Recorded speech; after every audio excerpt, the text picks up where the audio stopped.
আমি বলবো ভীষণ এক্সাইটিং ছিল আমার কাছে, ভীষণ নার্ভাসও ছিলাম। কারণ প্রথম যখন অফারটা আসে তখন এতগুলো জিনিস এত গ্র্যান্ডভাবে জিনিসটা হয়েছে আর কি। ফ্রেন্ডস কমিউনিকেশনের ছবি, সৃজিতদার ছবি, চঞ্চলদা, মৃণাল সেন এবং মৃণাল সেনের বায়োগ্রাফি, তাতে গীতা সেন। তো সব মিলিয়ে একটা কি বলবো, গ্র্যান্ড অফার ছিল। এবং সেইটা যখন লুকসেট হলো এবং লুকসেট হওয়ার পরে আমরা তো সবাই স্যাটিসফাইড ছিলাম এবং সেই জন্যই লুকটাকে ডান করা হয়েছিল। তারপর ভয়ে ভয়ে ছিলাম যে দর্শকের সামনে যখন আসবে তখন কী রিয়াকশন হবে। তো দর্শকের সামনে যখন গীতা সেনের লুক এলো তখন সবাই দারুণ প্রশংসা করলো, সেটা মনে হলো এক ধাপ এগোলাম আর কি। আজকে ট্রেলারটা এলো, আশা করি তোমাদের সবার ভালো লেগেছে এবং হোপফুলি ছবিটাও সবার খুব ভালো লাগবে। যখন প্রথম লুক সেট করে যখন নিজে আয়নায় দেখেছিলেন তখন কেমন লেগেছিল?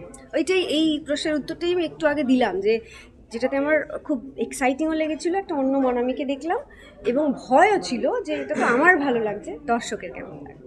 চঞ্চলদার সাথে কাজ করার কিছু এক্সপিরিয়েন্স?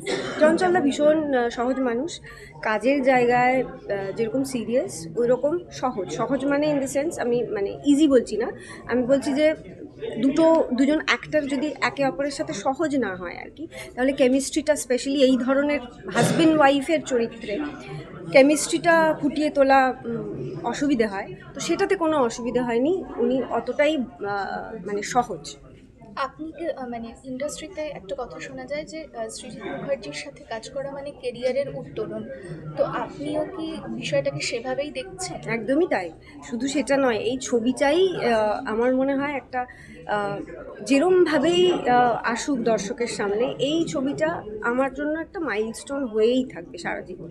আচ্ছা, এই চরিত্রে কাজ করাটা প্রচন্ড রিস্কি ছিল, কারণ যদি 100 এদিক থেকে অধিক হয় তাহলে কিন্তু প্রচন্ড ট্রোল হতে হবে। তো সেই জায়গাটায় কি কোথাও একটা ভয় কাজ করেছে? না, ভয় কাজ করেনি খুব একটা কাজ করার সময়। তার কারণ কে ডিরেক্টর দেখো, সৃজিত মুখার্জি, তিনি স্ক্রিপ্ট লিখেছেন এবং তার পুরো ভরসা ছিল আমার উপর, সেই জন্য উনি কাস্ট করেছেন এবং সেইভাবেই সিনগুলোকে করা হয়েছে। মানে যারা ছবিটা বানাচ্ছেন তারা খুব ভালো জানেন যে কিভাবে কি করতে হবে যাতে এই জিনিসটা না ঘটে।